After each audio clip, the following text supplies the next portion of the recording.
ल हस्त सबलाई नमस्कार। यो झन्नै तेस्रो महिनामा सिद्धिन लाग्यो के अरे यो फोरम चाहिँ। यो फोरमको चाहिँ मेन छुट्टै विशेषता छ। यसमा हाम्रो प्रेजेन्टर भन्दा पनि हाम्रो चाहिँ स्टार्टर हो। हामीले धेरै पहिलादेखि यो फोरममा इन्डिजिनियस नलेजहरू, इन्डिजिनियस प्र्याक्टिसेसहरू हुँदाहुँदै इन्डिजिनियस इन्स्टिट्युसनका कुरा गऱ्यौँ।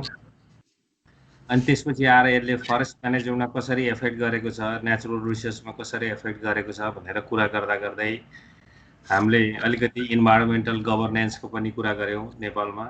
अनि अलिकति इन्स्टिट्युसनहरूको चाहिँ रिदम र रियालिटिजहरू के छ र कसरी चेन्ज भइरहेछ फरेस्ट्री सेक्टरमा भनेर नि कुरा गऱ्यौँ। र पछिल्लो 2 हप्ता चाहिँ एडाप्टेसनमा धेरै कुरा गऱ्यौँ र आज चाहिँ हामी रेड प्लसमा कुरा गर्दैछौँ। र यसमा आज हरिकृष्ण लौडारी हुनुहुन्छ। उहाँ चाहिँ स्टार्टरको रूपमा हुनुहुन्छ। उहाँको यो स्टार्टर भनेको चाहिँ के भने कुनै पनि विषयवस्तुमा चाहिँ केही ओपनिङ अप इन्ट्रोडक्सन गराइदिने र इस्युजहरूलाई चाहिँ ओपनिङ अप गराइदिने र त्यसपछि हामी मजाले यहाँ छलफल गर्छौँ। र छलफल गर्ने क्रममा चाहिँ यहाँ हात उठाउने नभएको हुनाले तपाईहरूले लास्टमा चाहिँ यहाँ नाम चाहिँ टाइप गरिदिनु पर्ने हुन्छ आफ्नो। र यति भन्दै म हरिलाई यो सुरु गर्नुलाई अनुरोध गर्दछु। हजुर नमस्कार। मलाई सुन्दै हुनुहुन्छ सबैजनाले? सुनिन्छ। ल सबैलाई नमस्कार। मेरो नाम हरिकृष्ण लौडारी। म अहिले वन तथा वातावरण काम गर्छु र आज चाहिँ यो रेड प्लसको बारेमा यो स्टार्टर जस्ट चाहिँ मैले अब राज दाइले अहिले भन्नुभयो के चाहिँ अब यसको इस्युजहरू च्यालेन्जेसहरू के छ भनेर मैले चाहिँ जस्ट एउटा चाहिँ लिटरेचर रिभ्यूको आधारमा एउटा फ्लोरमा चाहिँ हैन राख्ने कोसिस गरेको छु। र रेड प्लस चाहिँ आफैमा एकदम गहन विषय भएको र यो 2007 देखिबाट आएको हुनाले अब यो चाहिँ आज हाम्रो लिमिटेड टाइममा कति डिस्कसन गर्न सकिन्छ भन्ने चाहिँ अब त्यो आफ्नो ठाउँमा छँदैछ। तर मैले चाहिँ थोरै अलिकति यो इन्टरनेसनल पर्सपेक्टिभ के हैन रेड प्लस चाहिँ कसरी डेभलप भयो र यसका चाहिँ विभिन्न स्टेजहरू के हुन् र यसको इस्युज एन्ड च्यालेन्जहरू के छ र सँगसँगै नेपालले अहिलेसम्म चाहिँ के तयारी गरेको छ भनेर सामान्य यसमा चाहिँ प्रस्तुत गर्न गइरहेको छु। र मेरो यो प्रेजेन्टेसनको आउटलाइन चाहिँ त्यही भइहाल्यो हैन। ब्याकग्राउन्ड के हो, यसका फेजेस स्टेजेसहरू के छन्, अपर्च्युनिटिजहरू के छन्, च्यालेन्जेस र कन्क्लुजनको कुरो म यसमा गर्छु। जस्तै अब यो रेड प्लस कसरी आयो भन्दाखेरि चाहिँ यो डिफरेस्टेसन चाहिँ यो जुन वन र वनजन्य अरू सेक्टरहरूबाट हुने इमिसन चाहिँ यो धेरै पहिलेदेखि नै इमिसन हुँदै आएको र स्पेसली चाहिँ यो 1990s र 2000 को बिचमा चाहिँ म्याक्सिमम भयो। यो चाहिँ मैले किन जोड्न खोजेँ भने यो ठ्याक्कै रियो जुन अर्थ समिट भएको थियो त्यसले चाहिँ यो 3टा के अरे यो पोलिसी इन्स्ट्रुमेन्टहरू अथवा चाहिँ फ्रेमवर्कहरू दिएको छ। त्यो मध्ये चाहिँ UNFCCC हो र यो 3टैमा चाहिँ यो डिफरेस्टेसन चाहिँ कसरी रिड्युस गर्न सकिन्छ, कसरी चाहिँ सस्टेनेबल पाथवे पक्र्न सकिन्छ भन्ने हिसाबले चाहिँ त्यो बेलादेखि नै कुरो हुँदै आएको हो। र अहिले यो लेटेस्ट डाटा हेर्ने हो भने चाहिँ यो फरेस्ट्री एन्ड अदर ल्यान्ड युजले चाहिँ करिब चाहिँ 11% चाहिँ इमिसन गर्दो रहेछ। र यसलाई चाहिँ मैले ब्याकग्राउन्ड बनाउँदै चाहिँ यही चाहिँ अब फरेस्ट्री सेक्टरबाट हुने इमिसन एउटा प्रब्लम हो र यसैबाट चाहिँ सोलुसन खोज्नुपर्छ भनेर चाहिँ यो रेड प्लसको चाहिँ कन्सेप्ट चाहिँ आएको जस्तो देखिन्छ यो लिटरेचरहरू हेर्दाखेरि। र यो स्पेसली सुरुमा चाहिँ पेमेन्ट फर इकोसिस्टम सर्भिसेस मार्फत चाहिँ अब यसलाई यो प्रब्लमलाई चाहिँ सल्भ गर्ने भन्ने खालको चाहिँ आएको देखिन्छ भने पछि चाहिँ यसलाई रिजल्ट बेस्ड पेमेन्ट भनेर चाहिँ नामाकरण स्पेसिफाइड गरेको छ यो लिटरेचरमा चाहिँ त्यस्तो देखिन्छ। र समग्रमा के हो भन्दाखेरि यो प्रब्लममै एउटा चाहिँ सोलुसन हुनसक्छ। किनभने फरेस्ट्री एन्ड अदर ल्यान्ड युजले चाहिँ इमिसन त्यति नै गर्छ भने यो घटाउन सकियो भने त यसले चाहिँ रिमुभलको काम गर्ने भयो नि त भन्ने हिसाबले चाहिँ यो कन्सेप्ट आएको जस्तो देखिन्छ। र अब यो रेड प्लसमा चाहिँ 5वटा कुराहरू आएको छ हैन। यो चाहिँ अहिले पछाडि भन्छु। सुरुमा चाहिँ यो रेडको कन्सेप्ट आउनुभन्दा अगाडि चाहिँ यो डिफरेस्टेसनलाई चाहिँ कसरी एभोइड गर्ने भन्ने खालको कुराहरू चाहिँ इन्टरनेसनल लेभलमा कुराकानी भएर रहेछ। यो आर्लिज चाहिँ 2000 हैन, सन् 2000को दशकमा चाहिँ यो कुराहरू उठेको रहेछ। पछि चाहिँ बिस्तारै बिस्तारै चाहिँ यो हैन, अब डिफरेस्टेसन रिड्युस, यो डिफरेस्टेसनलाई कसरी रिड्युस गर्ने भन्ने कुरो चाहिँ 2005 मा आएको हो। यसलाई चाहिँ स्पेसली कोस्टारिका र चाहिँ पिएनजीले उठाएको रहेछ। र त्यसपछि चाहिँ यो रेड प्लस 5वटा कम्पोनेन्ट भने यो चाहिँ 2007 मा जुन बाली एक्सन प्लान भन्छ त्यहाँ गएर चाहिँ यो म्याच्योर भएर रहेछ। अब यसमा चाहिँ विभिन्न नेगोसिएटिङ ब्लकहरूले अब यो के अरे यो 3टा कम्पोनेन्टहरू हैन, यो फरेस्ट डिग्रेडेसनको कुराहरू, त्यसपछि चाहिँ यो म्यानेजमेन्ट अफ फरेस्ट कार्बन, अनि forest sustainable forest management, enhancement of forest carbon stock र अनि फरेस्ट कन्जर्भेसनको कुराहरू चाहिँ उनीहरूले स्ट्रङली राखेर यो कुराहरू चाहिँ यसमा आएको हो। र सर हेर्दाखेरि चाहिँ समग्रमा यो रेडको चाहिँ ल्यान्डस्केप र युएनएफसीको डिसिजन चाहिँ यसरी देखिन्छ। क्योटो प्रोटोकल 1997 मा चाहिँ आयो। त्यसले चाहिँ यो एफोरेस्टेसन र रेफोरेस्टेसनलाई चाहिँ अलिकति सिडिएम मार्फत चाहिँ जाने, जसमा चाहिँ डेभलप कन्ट्रीले चाहिँ डेभलपिङ कन्ट्रिजहरूमा यो प्रोजेक्ट इम्प्लिमेन्ट गर्ने, त्यहाँबाट त्यो कार्बन क्रेडिट किनेर उसले इमिसन घटाएको त्यहाँबाट चाहिँ देखाउने भन्ने खालको यो मेकानिजम आयो। तर यसले चाहिँ नेचुरल फरेस्ट हजुर स्लाइड गरिराखेको हो र हजुर स्लाइड युज गरिराखेको पावर पोइन्ट युज गरिराखेको हो हो मुभ भएको छैन कि पावर पोइन्ट सोमा लगेर यसो गर्ने।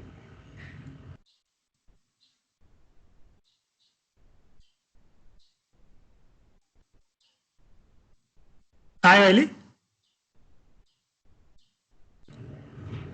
छैन छैन स्लाइड सोमै गएन क्या। स्लाइड सोमा मात्रै गयो, गएन। कसरी गर्ने त्यसलाई?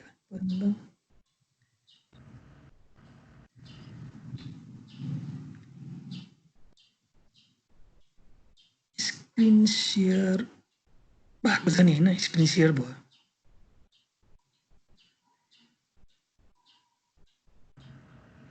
हामीले फर्स्ट पेज मात्र देखिरहेछ कि टाइटल पेज।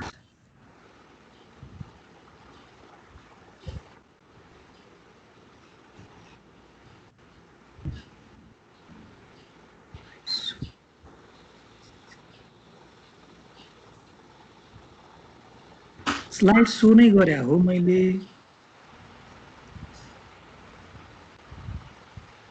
आयो अहिले? छैन हरि, एकचोटि क्लोज गरेर फेरि सेयर गर्ने हो।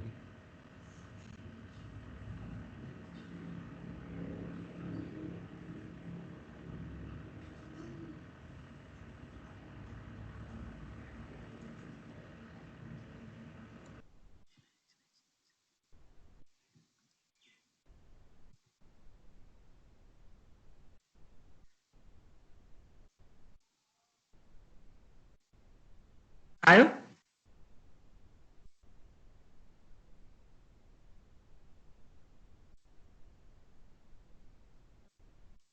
हेलो छैन छैन आएको छैन।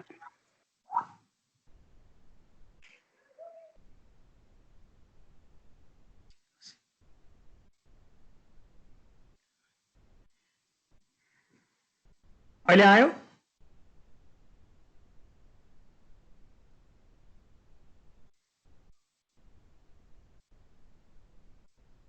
के भयो?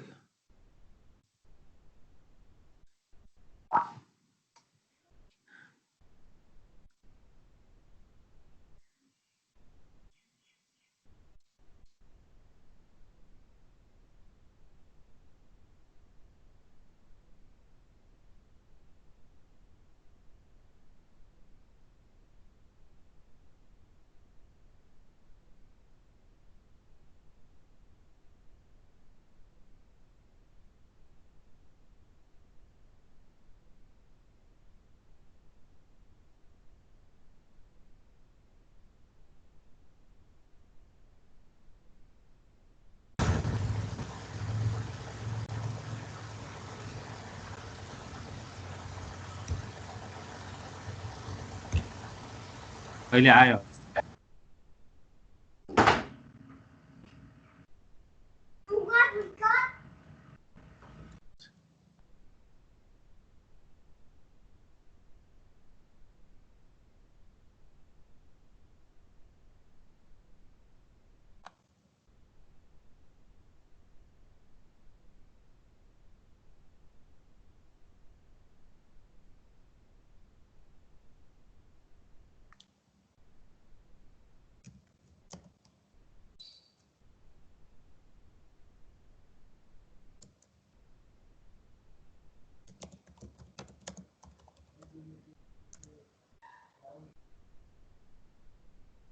No.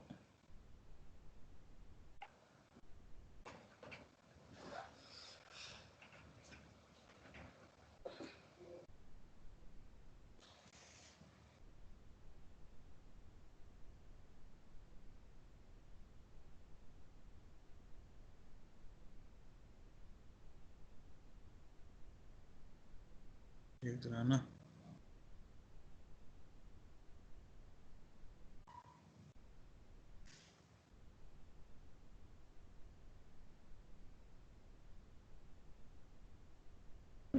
Hari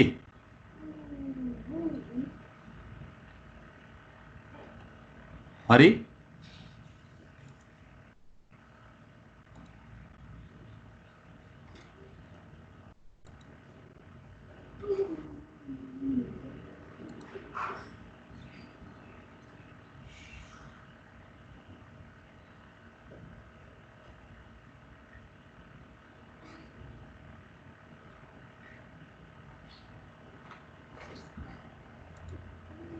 Hari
Superman.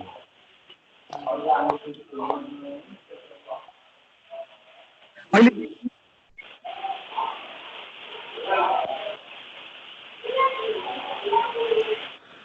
Hello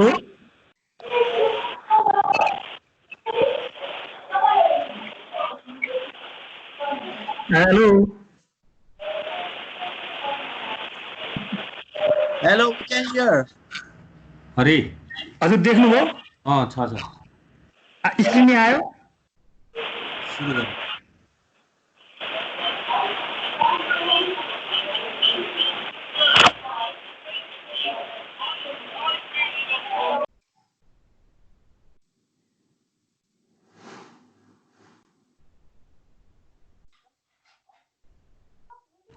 Hari सुरु गरौँ। ए ल स्क्रिन आयो कि नै? आएको छ। ए यो मैले चाहिँ यो को चाहिँ एज अ होल ल्यान्डस्केपमा चाहिँ हेर्दाखेरि चाहिँ यो UNFCCC ले जब 1997 मा चाहिँ यो क्योटो प्रोटोकल लिएर आयो, यसले चाहिँ स्पेसली चाहिँ यो एफोरेस्टेसन र रिफोरेस्टेसनमा अलि फोकस गरेको थियो र यसले चाहिँ नेचुरल फरेस्ट को कुरा र चाहिँ यो डिफोरेस्टेसन र फरेस्ट डिग्रेडेसनलाई कसरी रिड्युस गर्ने भन्ने खालको त्यस्तो केही मेकानिजम पनि थिएन र यो अलिकति यो नसमटेको हुनाले चाहिँ यो COP 11 मा जुन मोन्ट्रियलमा COP 11 भयो UNFCCC को, त्यसमा चाहिँ यो अब चाहिँ डिफोरेस्टेसनलाई पनि चाहिँ रिड्युस गर्ने हैन, त्यो कसरी रिड्युस गर्न सकिन्छ र त्यो बारेमा बहस हुनुपर्छ र एउटा मेकानिजम हुनुपर्छ भन्ने हिसाबले चाहिँ 2005 मा यो कुरो उठ्यो। अनि त्यसपछि चाहिँ यो 2007 मा बाली एक्सन प्लान आएर रेड प्लसलाई चाहिँ यो इन्कर्पोरेट गरेको देखिन्छ र त्यसपछिका विभिन्न कपहरूले चाहिँ यो रेडसँग सम्बन्धित चाहिँ विभिन्न डिसिजन गरेको छ। जस्तै COP 16 ले चाहिँ क्यानकुन सेफगार्डको कुरो गर्छ भने COP 19 ले चाहिँ यो रेड प्लसको फ्रेमवर्क कस्तो हुनुपर्छ, 4वटा फ्रेमवर्क चाहिँ को बारेमा भनेको छ, जुन म अहिले पछि गएर छलफल गर्छु, यो भन्छु। त्यसपछि अनि पेरिस एग्रिमेन्ट हामी सबैलाई थाहा छ र यसको चाहिँ स्पेसली आर्टिकल 5 ले चाहिँ यो रेडको बारेमा चाहिँ अब रेड चाहिँ इम्प्लिमेन्टेसनमा जाने र चाहिँ यो जुन पार्टिजहरूले चाहिँ अब यसको चाहिँ हैन इम्प्लिमेन्टेसन गर्ने, त्यो यो डिफोरेस्टेसन र फरेस्ट डिग्रेडेसन घटाउनलाई विभिन्न मेजरहरू चाहिँ एप्लाई गर्नुपर्छ भन्ने खालको चाहिँ यसले डिसिजन गरेको छ भने 2018 मा चाहिँ यो COP 25 जुन पोल्यान्डको काटोवाइसमा भएको चाहिँ कन्भेन्सनले चाहिँ यो रिजल्ट बेस्ड पेमेन्टको लागि चाहिँ MRB सिस्टमको चाहिँ यो खाका चाहिँ फाइनलाइज गरेको थियो र यो रेडको चाहिँ अब फेजतिर जाउँ र कुनै पनि कन्ट्री चाहिँ रेड इम्प्लिमेन्टेसन गर्नलाई चाहिँ यो 3वटा फेज चाहिँ पार गर्नुपर्ने हुन्छ। एउटा सुरुको फेज भनेको चाहिँ रेडिनेस फेज हो। त्यो रेडिनेस फेजमा चाहिँ जुन कन्ट्री चाहिँ ले रेडलाई इम्प्लिमेन्ट गर्न चाहन्छ त्यसले चाहिँ यो 4-5वटा चिजहरू बनाएको हुनुपर्छ। एउटा चाहिँ नेसनल रेड प्लस स्ट्राटेजी अथवा एक्सन प्लान, दोस्रो चाहिँ नेसनल फरेस्ट इन्फर्मेसन सिस्टम बनाउनु पर्यो, तेस्रोमा चाहिँ फरेस्ट रेफरेन्स लेभल, यो भनेको चाहिँ एज अ होल कन्ट्रीमा चाहिँ अथवा चाहिँ कुनै एउटा सब नेसनल लेभलमा चाहिँ फरेस्टबाट हुने इमिसन र रिमुभलको चाहिँ नेट अवस्था कस्तो छ भन्ने खालको चाहिँ यो डकुमेन्टले भन्छ। त्यसपछि चाहिँ सेफगार्ड इन्फर्मेसन सिस्टम भनेको चाहिँ यो रेड इम्प्लिमेन्टेसन गरिसकेपछि चाहिँ यो आइपिज तथा लोकल पिपुल का साथसाथै बायोडाइभर्सिटीका कुराहरूलाई कन्जर्भेसन गर्न र उनीहरूको राइट्स र राइटहरूलाई चाहिँ सुरक्षित गर्न के कस्तो खालको चाहिँ मेकानिजम बनाएको छ र भोलि चाहिँ त्यहाँ केही ग्रिभेन्सेसहरू आयो भने त्यसलाई एड्रेस कसरी गर्ने भन्ने खालको चाहिँ यो सिस्टमको पनि डेभलप गर्नुपर्छ र अर्को चाहिँ यो बेनिफिट सेयरिङ प्लान पनि बनाउनु पर्ने हुन्छ। यो कार्बन यो इन्हेन्समेन्ट गरिसकेपछि जुन कार्बन हामीले चाहिँ बेच्छौँ त्योबाट आउने चाहिँ लाभांश कसरी कुन हिसाबमा वितरण हुने भन्ने खालको चाहिँ बेनिफिट सेयरिङ प्लान पनि बनाउनु पर्ने हुन्छ। र सेकेन्ड फेज भनेको चाहिँ इम्प्लिमेन्टेसन फेज हो र थर्ड फेज भनेको रिजल्ट बेस्ड पेमेन्ट फेज हो। र यो बिचमा चाहिँ यो MRB सिस्टम चाहिँ बिल्डअप गरेको हुनुपर्छ हैन। यो चाहिँ कसरी चाहिँ कुन चाहिँ यो ड्राइभर्सहरूलाई चाहिँ हैन गन्ने अथवा इमिसन फ्याक्टर निकाल्ने, त्यसलाई कसरी मेजर गर्ने, यो लिकेजका कुराहरू, पर्मानेन्सका कुराहरू कसरी रिड्युस गर्ने, governance system as a whole कसरी मेन्टेन गर्ने भन्ने खालको कुराहरू चाहिँ यसमा आउँछ। र यसैको विस्तृत रूपहरू चाहिँ मैले थोरै यो उसमा ग्राफमा राखेँ। यसमा चाहिँ यो हरियो कलर र यो डार्क जुन नीलो कलर छ यसले चाहिँ UNFCCC को विभिन्न डिसिजनहरू, तिनै अघि स्टेजेसहरूको स्टेजेसहरू बारेको यो डिसिजन हो भने यो पहेँलो रङकोले चाहिँ यो कुराहरू हुँदा राम्रो हैन हुनुपर्छ भन्ने खालको चाहिँ यो एउटा सामान्य ग्लिम्पेज हो। र अर्को चाहिँ अब मैले थोरै यो फाइनेन्सियल सोर्सेस चाहिँ रेड प्लसको लागि के हुन सक्छ त भनेर चाहिँ यो FAO ले एउटा निकालेको रहेछ। यसमा चाहिँ हैन पब्लिक सोर्सेस पनि हुन्छ र प्राइभेट फाइनेन्स सोर्सेस पनि हुन्छ भनेर भन्दो रहेछ। अनि जस्तै अब इन्टरनेसनल र नेसनल पनि हुन्छ पब्लिक। एउटा नेसनल भनेको गभर्मेन्ट आफैले चाहिँ बजेट आफ्नै भइहाल्यो, गभर्मेन्टको आफ्नै बजेटको कुरोहरू भयो भने इन्टरनेसनल चाहिँ यो इन्भाइरोमेन्टल फन्डहरू छ, जस्तै GCF भन्ने छ, जेफ भन्ने छ होइन। यो जेफको चाहिँ UNFCCC अन्तर्गतको जस्तो लाग्छ र GCF भनेको चाहिँ भर्खरै यो चाहिँ यो 2016 कै वरिपरितिर होला सायद इस्टाब्लिस भएको। र यो विभिन्न फन्डहरू छ। त्यसैगरी यो रेड प्लसको चाहिँ क्यापेसिटी डेभलपमेन्ट सपोर्टको लागि भनेर वर्ल्डको FCPF भन्ने छ, UN रेडका कुराहरू भइहाले होइन। यो अफ्रिकन फरेस्ट इनिसिएटिभ भन्ने हो त्यो क्याफी भनेको होइन। अनि अर्को चाहिँ फेरि यो result based red plus fund भनेर अर्ली मुभर्स भनेर यो जर्मनले इनिसिएट गरेको हो। अनि FCPF को यो FCPC कार्बन फन्ड भन्ने छ होइन। विभिन्न किसिमका चाहिँ फन्डहरू छन् र थोरै मैले चाहिँ अब यो अलिकति रेडमा चाहिँ थोरै काम अलिकति फन्डिङ दिने खालका चाहिँ होइन अहिले चलनमा आएका देखिएका चाहिँ फन्डहरूको बारेमा थोरै भने। जस्तै यो ग्रिन क्लाइमेट फन्डले चाहिँ मिटिगेसन र एडाप्टेसन भनेर चाहिँ बजेट त्यसरी चाहिँ त्यो सेक्टर समेट्ने प्रोजेक्टहरूलाई चाहिँ यसले पैसा दिन्छ। तर स्पेसली रेडको लागि भनेर चाहिँ डेडिकेटेड यो फन्ड चाहिँ होइन होइन। यसले चाहिँ रेडिनेस, इन्भेस्टमेन्ट र पेमेन्ट नै पनि गर्छ। अनि अर्को चाहिँ यो वर्ल्ड ब्याङ्कको FCPF भइहाल्यो, यसले चाहिँ रेडिनेस र पेमेन्टको लागि दिन्छ। त्यसै गरी यो क्लाइमेट इन्भेस्टमेन्ट फन्डभित्रको चाहिँ FIP भन्ने छ, त्यसले चाहिँ इन्भेस्टमेन्ट र क्यापेसिटी डेभलपमेन्टमा दिन्छ भने, र UN रेडको चाहिँ रेडिनेस, क्यापेसिटी बिल्डिङ, नलेज म्यानेजमेन्टमा दिन्छ होइन। अनि यो अब थोरै अलिकति अब नेपालमा थोरै यसो प्रवेश गर्न खोजेँ र यो चाहिँ मैले यो स्लाइड चाहिँ बुद्धि सरबाट लिएको हो र यो रेड आइसीले सायद एनुअल रिपोर्टमा हालेको जस्तो लाग्छ। र नेपाल चाहिँ अहिले हेर्दाखेरि चाहिँ हामी यो रेडिनेस र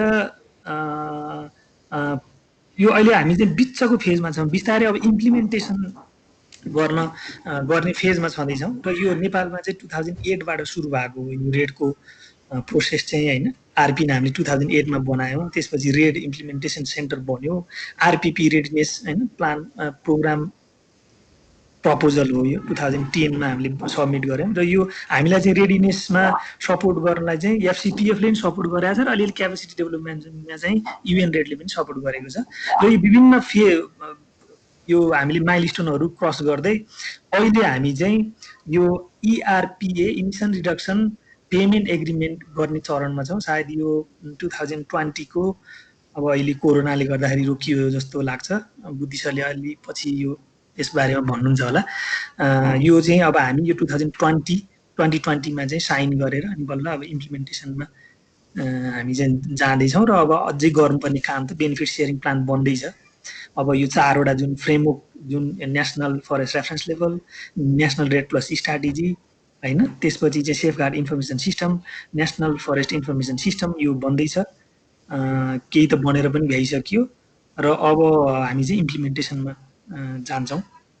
र अब हजुर यो तपाईँको स्लाइड चाहिँ एउटा भन्दा देखिन त चेन्ज नै भइरहेछ नि, यसो मिलाउन मिल्छ भने त्यो गरौँ न।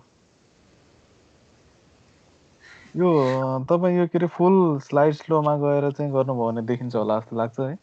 मैले फुल स्लाइड स्लोमा गरेँ, आयो अहिले त्यही एउटै आइरहेछ। अब ठिकै छ त, भएन भने त ठिकै छ। यहाँ चाहिँ त्यो ठ्याक्क फुल स्लाइड स्लो नगरेको यो स्क्रिन मात्र देखियो अनि एउटै पेजमा मात्र रहिरह्यो कि एउटै स्लाइडमा।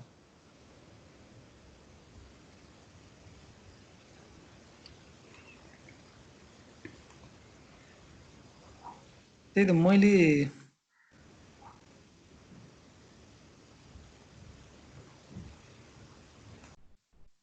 मैले जानिनँ कि अब यहाँ फुल स्लाइड सो नै गरेछु मैले। अब त्यहाँ के भयो त्यो सायद त्यो त्यसो भए खोइ त के त्यसै भयो होला। हुन्छ त अब यतिकै गरौँ।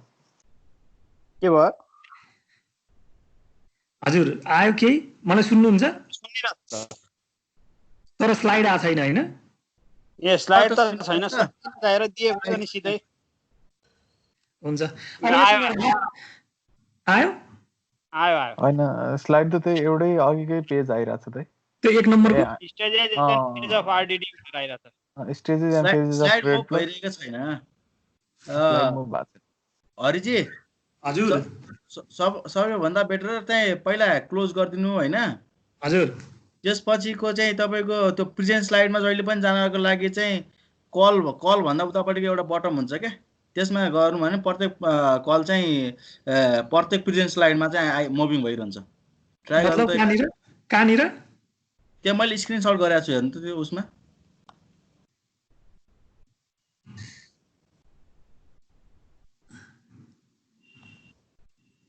कहाँनिर छ त्यसो भने यो कल भयो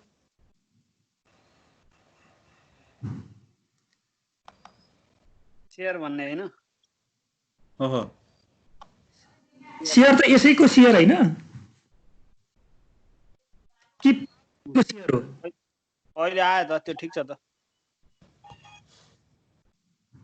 त्यो स्लाइड मुभ हुँदै हुनुपर्ने हो, भइरहेछ नि। यहाँ त स्टेजेस एन्ड फेज अफ आरइडिडी आइरहेछ। होइन विशाल दाइ भर्खर आउनु, यो अघिदेखिको यही छ कि पेज यही चेन्ज भएन भन्ने चाहिँ हाम्रो कुरा भइरहेको। एकदम नेक्स्टमा गइरहेको छैन। त्यो क्लोज गरेर फेरि बन्द गरेर ओपन गरौँ न, भइहाल्छ। त्यो गर्दै एक दुई खेप कतिवटा स्लाइड होला र 8-10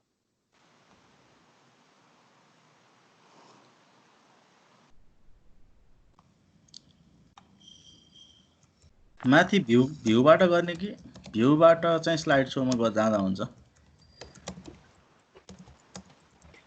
स्लाइड शेयर नगरिकन भन्दाखेरिमा पनि क्लियरली नै बुझिया छ के रे?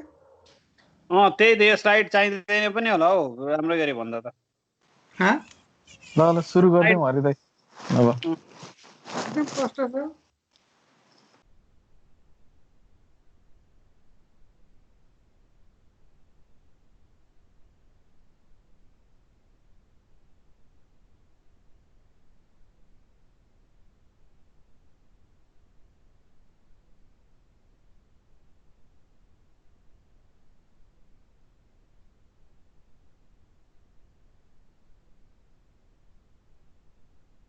तर आयो त त्यो।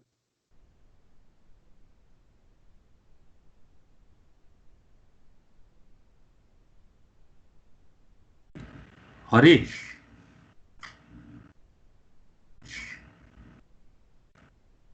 हरि नै हरायो क्या? हरिको शेयर त देखाइरहेको छ।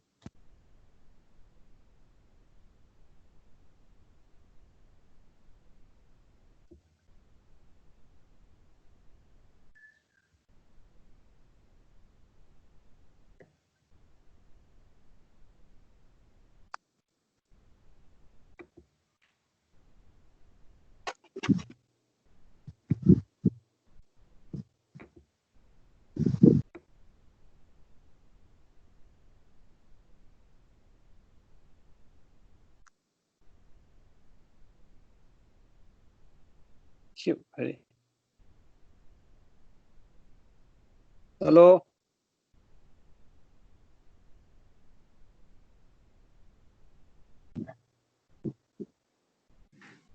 Another clear problem आयो. Still it's problematic today. अहिले आयो सुरुको आयो हैन? सुरुको पेज हो दाइ। Opportunity and challenges. अहिले के आयो? Opportunity and challenges. हरि सुरु गरौँ क्या? त्यो हुँदैन। सुरु गर्दियौँ हरि दाइ।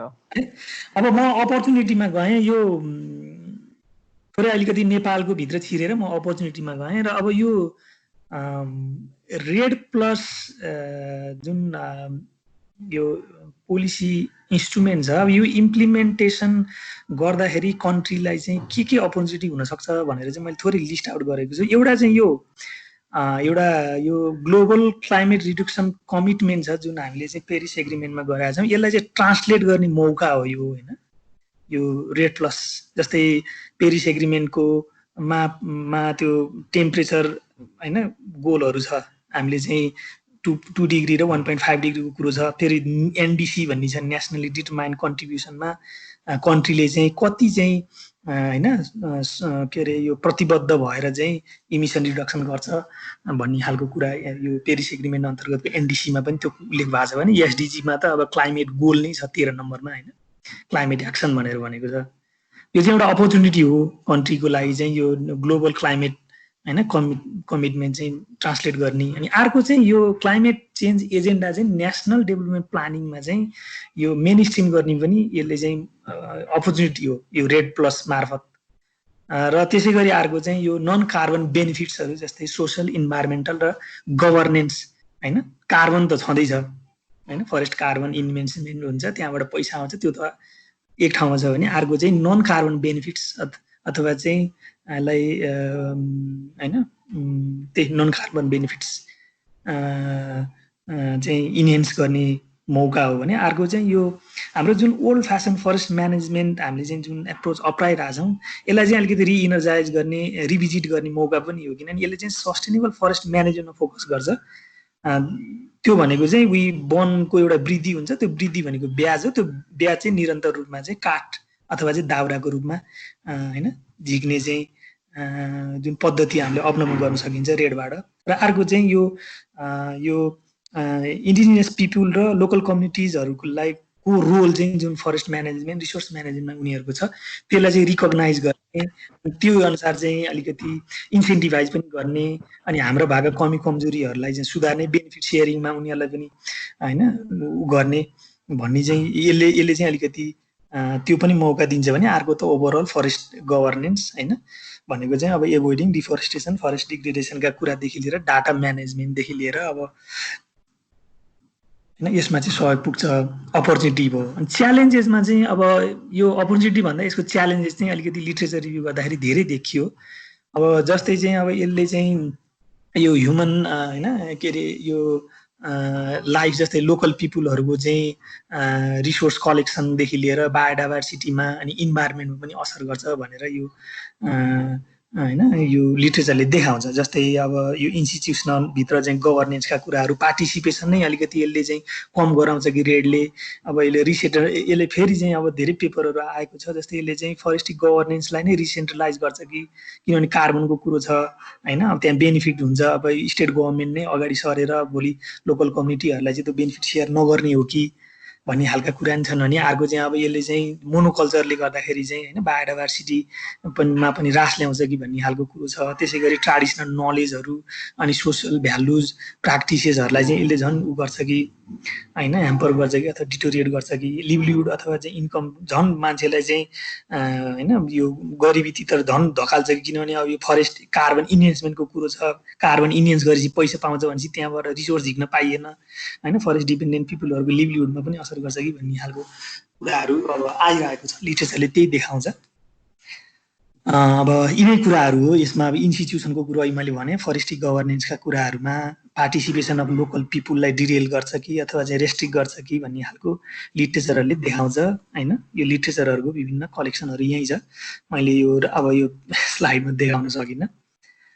र अर्को चाहिँ अब यो रेडको फाइनेन्सिङ चाहिँ अलिकति यसको चाहिँ सस्टेबिलिटी अथवा चाहिँ यो फाइनेन्सिङमा चाहिँ कुरोहरू उठिरहेको छ। जस्तै चाहिँ डोनर फन्डिङ चाहिँ धेरै छैन र यो पोलिटिकल डिसिजनले गर्दाखेरि यो चाहिँ फ्लक्चुएट हुने भएको कारणले गर्दाखेरि रेडको सस्टेबिलिटीमा चाहिँ यसले क्वेसन उठाइरहेछन् धेरै साइन्टिस्टहरूले होइन स्कलरहरूले।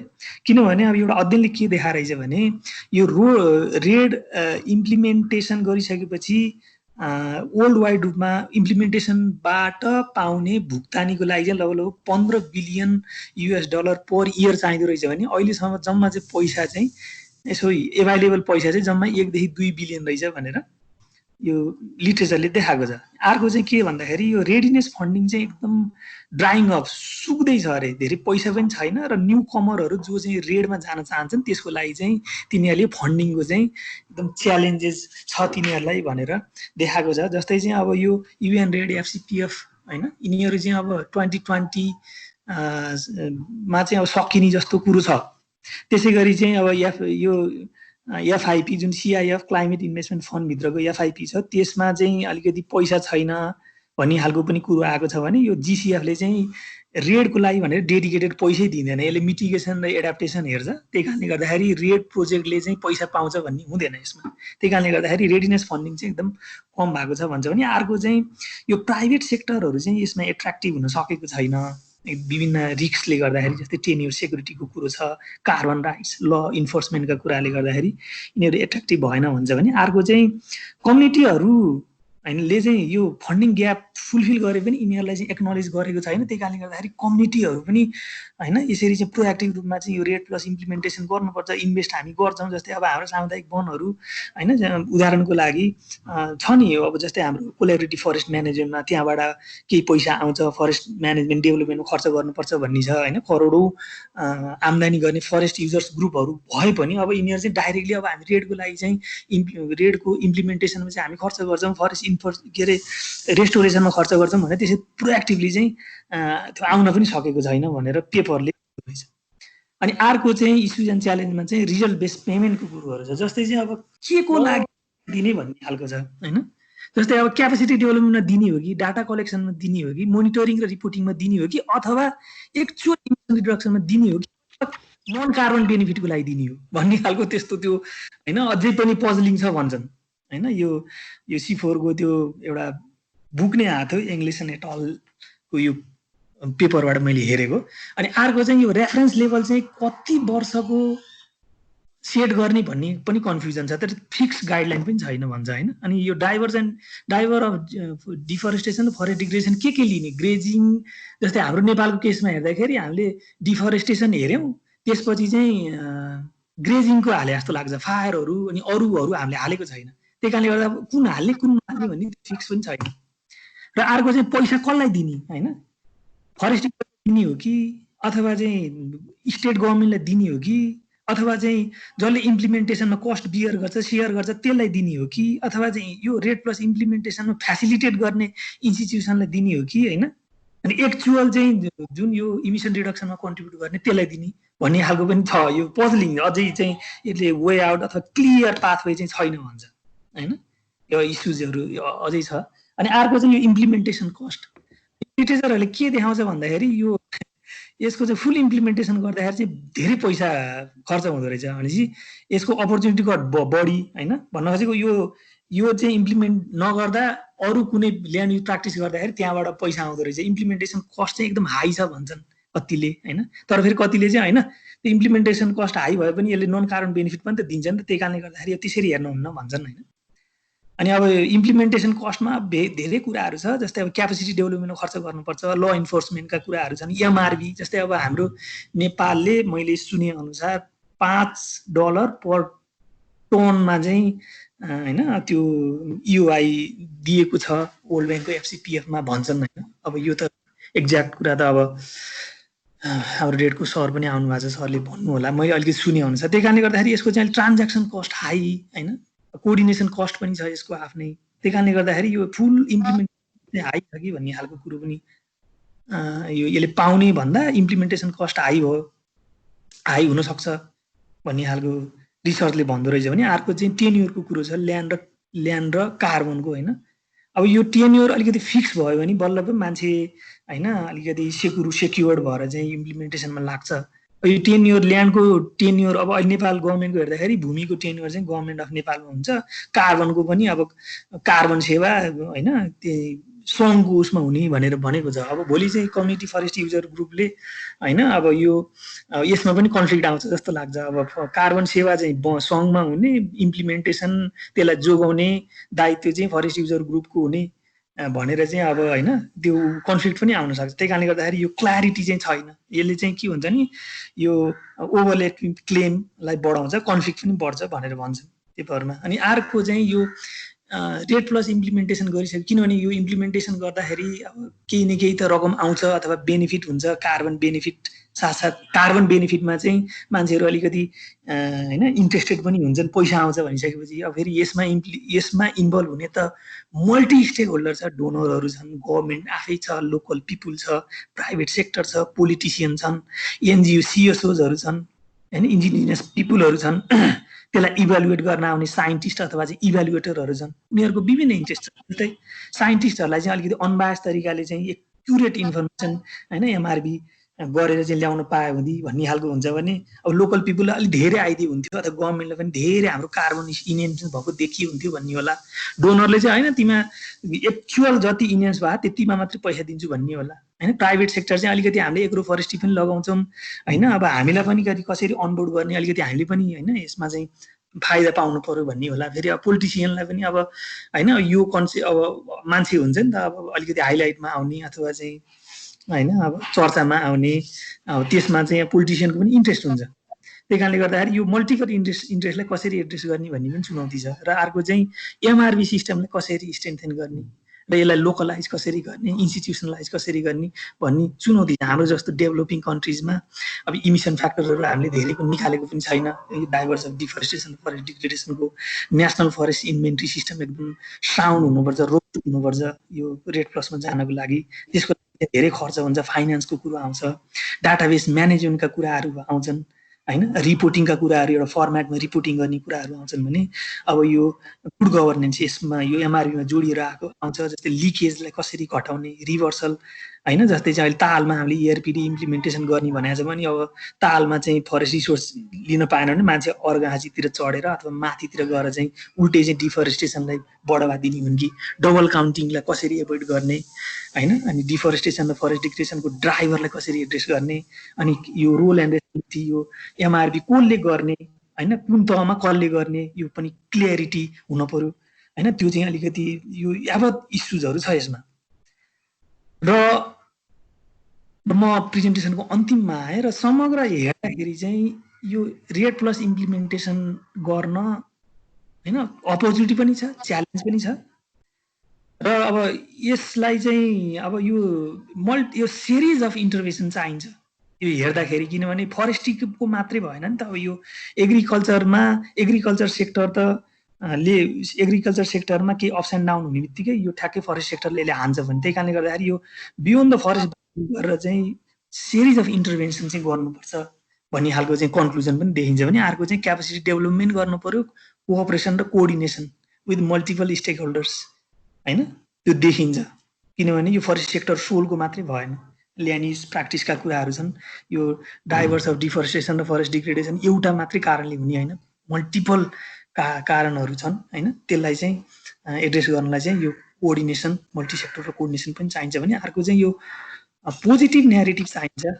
यसले चाहिँ यो केमा चाहिन्छ भन्दाखेरि फरेस्ट्रीले चाहिँ यो इकोनोमिक डेभलपमेन्ट र क्लाइमेट गोलमा पनि यसले चाहिँ हैन मिट गर्न कन्ट्रिब्युट गर्छ। त्यही कारणले गर्दाखेरि फरेस्ट्रीलाई चाहिँ हैन यो डेभलपमेन्ट प्लानिङमा अथवा क्लाइमेट गोल मिट गर्नलाई चाहिँ यसलाई मेनस्ट्रिम गर्नुपर्छ, यसलाई चाहिँ सिरियसली चाहिँ अगाडि बढ्नुपर्छ भनेर सबै सेक्टरले लिएर अघि बढ्यो भने चाहिँ यसलाई चाहिँ अलिकति इम्प्लिमेन्ट गरेर हामीले कार्बन तथा नन कार्बन बेनिफिट चाहिँ लिन सकिन्छ जस्तो लाग्छ। र यति भन्दै मैले आफ्नो प्रस्तुति यहीँ सकेँ। र यो रेड एकदम ठुलो यसमा चाहिँ डिबेट गर्न सकिन्छ र यसमा चाहिँ अब भनौँ अब डेभलप भएको होइन 2007 भनेपछि अलमोस्ट हामी 17 वर्ष भइसक्यो रेडको चाहिँ यो कुरा आएको। केही कन्ट्रीले भर्खर चाहिँ इम्प्लिमेन्टेसन गरेर चाहिँ इम्प्लिमेन्टेसन गर्ने चरणमा छन्। र त्यही कारणले गर्दाखेरि हामीले चाहिँ अझै यो कसरी जाने के गर्ने भन्ने खालको कुराहरू फिक्स चाहिँ छैन र डिबेट पनि विभिन्न विषयमा भइरहेको छ। र यति भन्दै अब मैले मेरो प्रस्तुति यहीँ सकेँ र अब हाम्रो छलफललाई अगाडि बढाउन मैले अनुरोध गरेँ राजदाईलाई। Thank you. हस् त हरि एकदमै धन्यवाद। यो रेडको आफ्नै कथा छ, आफ्नै व्यथा पनि हरिले राम्रोसँग प्रस्तुत गर्यो। र यो रेडलाई कसरी अगाडि लान सकिन्छ, के गर्न सकिन्छ, आफ्नै च्यालेन्जेसहरू पनि छ। र अझ यो रेड चाहिँ डेभलपिङ कन्ट्रिजमा टार्गेट भएको भने लाइभलीहुड र यो क्लाइमेट मिटिगेसनलाई कसरी एकसाथ लाग्न सकिन्छ त्यो पनि अर्को ठुलो च्यालेन्ज छ हैन। र यति भन्दै चाहिँ जुन हरिको प्रस्तुति थियो यसमा तपाईहरुको आफ्नो भनाइ राख्न चाहनुहुन्छ भने यहाँ नाम टाइप गरिदिनु भयो हुन्छ र फर्स्ट वक्ताले चाहिँ बोल्दिनु भयो हुन्छ।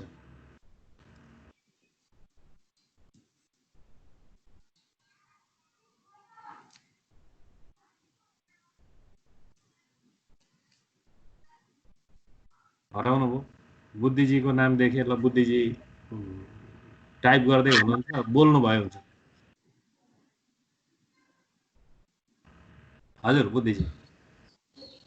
हस् थ्याङ्क यू राजेशजी। आउँछ सुनिन्छ? हजुर सुनिन्छ। ल हरिजीले धेरै कुरा राख्नुभयो। मैले अब अरू साथीहरूको पनि कुराहरू पक्कै छ होला होइन। मैले छोटकरीमा 5 मिनट जति मैले लिएँ है। यसमा एडिसनै हो, हरिजीकोमा एड गर्छु र रिसेन्ट अपडेट पनि गराउँछु मैले है। एउटा कुरो के छ भन्दाखेरि अब यसका चाहिँ अपर्च्युनिटिज पनि छन्। अहिले आएर अब च्यालेन्जेसहरू पनि चाहिँ वाइडली चाहिँ अब ग्लोबली नै यसको च्यालेन्जेसहरू चाहिँ डिस्कस भइराखेको छ। धेरै कुरा हामीले सुन्न पाइन्छ। हाम्रो कन्टेक्स्टमा भन्यो भनेदेखि अब यो कस्तो छ भन्दाखेरि तपाईँको हुन त एउटा अब नन एनेक्स कन्ट्री भनौँ, नन एनेक्स 1 कन्ट्री भनेको अब तपाईँको हामी जस्ता डेभलपिङ कन्ट्रीहरूले पहिला चाहिँ एडाप्टेसन मात्रै हो भन्ने थियो। पछि चाहिँ अब यो डिफोरेस्टेसनबाट पनि सिग्निफिकेन्ट चाहिँ ग्रिन हाउस ग्यास इमिसन हुन्छ भनेर अहिले रिसेन्ट अब यो 1.5 डिग्री रिपोर्ट जुन चाहिँ 2018 को छ आइपिसिसीले चाहिँ उ गरेको, त्यसमा पनि तपाईँको रेटको चाहिँ स्टिल चाहिँ यो चाहिँ इम्पोर्टेन्ट छ भन्ने छ। र चाहिँ तपाईँको अब नयाँ प्लान्टेसन गर्नलाई अथवा अरू गर्नलाई नयाँ ल्यान्ड चाहियो, जुन चाहिँ अहिले फुड सेक्युरिटीको कुराहरू अरू कुरा पनि छन्। अरू ल्यान्ड युजलाई फरेस्टमा कन्भर्ट गर्न र यसलाई चाहिँ अब यो कार्बन सोसेर यसलाई एब्जर्ब गरेर राख्न अरू 10-20 वर्ष लाग्ने भएको हुनाले त्यो असाध्यै ढिलो हुन्छ। त्यसले गर्दाखेरि तपाईँको अहिले भइराखेको जुन चाहिँ फरेस्ट छ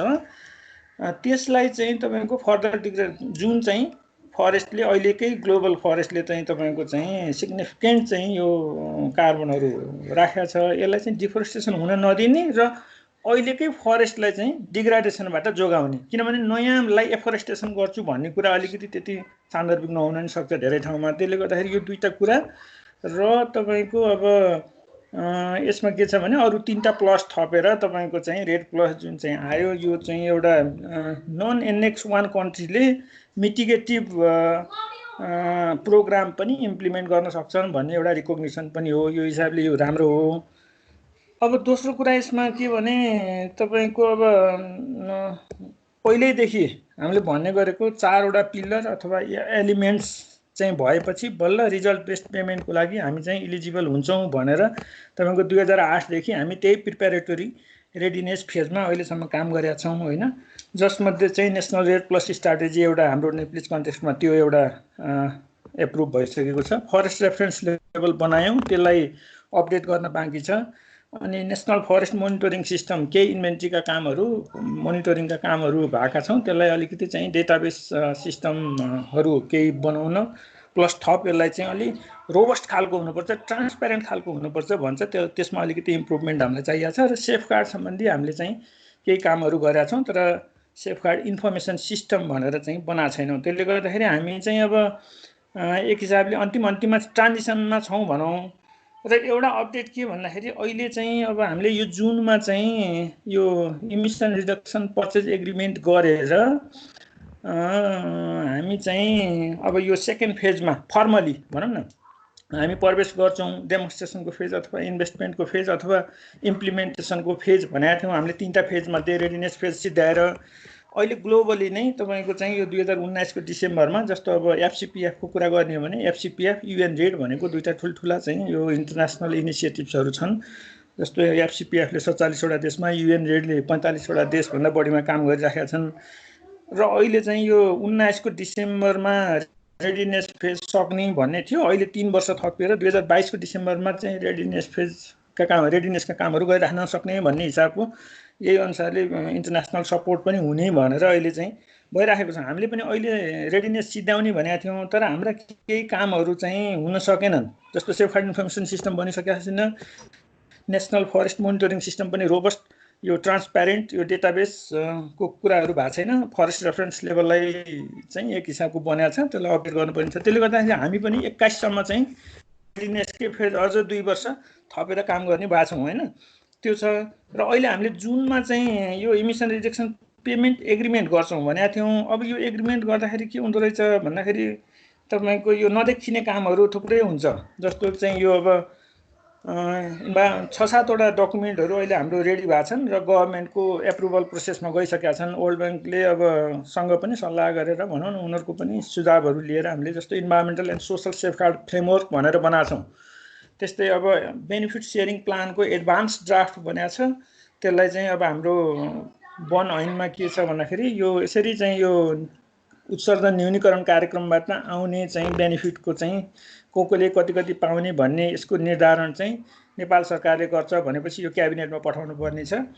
त्यस्तै चाहिँ तपाईँको अब यो नेपाल सरकारलाई यो कार्बनको बेच्ने अधिकार, स्वामित्व बेच्ने अधिकार छ भनेर एउटा महाधिवक्ताले अथवा कुनै रिपुटेड फर्मले लेखिदिनु पर्ने हुन्छ, त्यो डकुमेन्ट बनाएको छ। त्यस्तै यो रिभर्सल म्यानेजमेन्ट मेकानिजमको एउटा के गर्ने त हामीले कसरी गर्छौँ भन्ने कुरा, यो चाहिँ कार्बन फन्डको रिभर्सल म्यानेजमेन्ट मेकानिजम जुन चाहिँ मेथोडोलोजिकल फ्रेमवर्क र बफर गाइडलाइन अनुसार त्यही एडोप्ट गर्छौँ भनेर हामीले अहिले भन्छौँ। अनि एउटा यो एयरपा टर्म सिट भन्छ, टर्म सिटमा हाम्रो अहिले के भएको छ भन्दाखेरि हजुरको चाहिँ जस्तो अब कति भोल्युम बेच्ने, कति पैसामा बेच्ने, अनि कहिले कहिले पैसा लिने भन्ने यस्ता कमर्सियल टर्म्सहरू यसमा हुन्छन्। यो हाम्रो अहिले नेपाल सरकारले एउटा वार्ता समिति बनाएको हुनाले यसले काम गर्दैछ। नेक्स्ट विकमा हामी यो वार्ता कमिटीको बैठक पनि बस्दैछौँ र हामीले टेन्टेटिभली हाम्रो हिसाब किताबमा चाहिँ जुन चाहिँ इमिसन रिडक्सन प्रोग्राम डकुमेन्टमा पनि छ 9 मिलियन टन कार्बन डाइअक्साइड हो। यो कार्बन डाइअक्साइड इक्विभ्यालेन्ट अथवा त्यसमा ±5 भनेर तपाईँको चाहिँ 9 र 5 14सम्म जाने भनेर चाहिँ यस्तो गर्दैछौँ भने हामीले $15 भनेको थियौँ। तर अब यो एफसिपिएफ भन्ने जुनसँग हामीले बेच्दैछौँ ऊ चाहिँ हाम्रो बायर हो, हामी सेलर हो होइन। उसले अरू 4वटा देशको किनेकोमा उसले $5 दरले किनेको हुनाले हामीसँग पनि $5 को कुरा भइरहेछ। तर यो कहिलेकाहीँ कन्फ्युजन के हुँदो रहेछ भने यो कार्बन होइन, कार्बन डाइअक्साइड हो। यो फेरि $5 पर टन अफ कार्बन डाइअक्साइड हो। त्यसले गर्दाखेरि अब कार्बन भन्दाखेरि त तपाईँको चाहिँ $18 जति पर्छ होइन। तर स्टिल चाहिँ यो युरोपियन अमेरिकन मार्केटको भन्दा धेरै लोवर रेट हो। र अहिले हरिजीले पनि भन्नुभयो अहिले चाहिँ अब यो कस्ट बेनिफिट एनालिसिस गर्ने हो भनेदेखि भनौँ न हाम्रो इमिसन रिडक्सन प्रोग्राम हामीले 13वटा जिल्लामा यो इम्प्लिमेन्ट गर्दाखेरि 10 वर्षको कस्ट हामीले त्यही डकुमेन्टमा निकालेका छौँ। $183 मिलियन हामीलाई कस्ट लाग्छ भनौँ न त्यो 7वटा प्रोग्राम इन्टरभेन्सनहरू गर्न। तर हाम्रो पैसा चाहिँ थोरै आउँछ होइन। त्यसले गर्दाखेरि अब यसको कस्ट बेनिफिटको कुरा पनि छ तपाईँको। र अहिलेसम्म हामीले कति अब चाहिँ थुप्रै पैसाहरू यो रेडिनेसमै खर्च गरिसक्यौँ।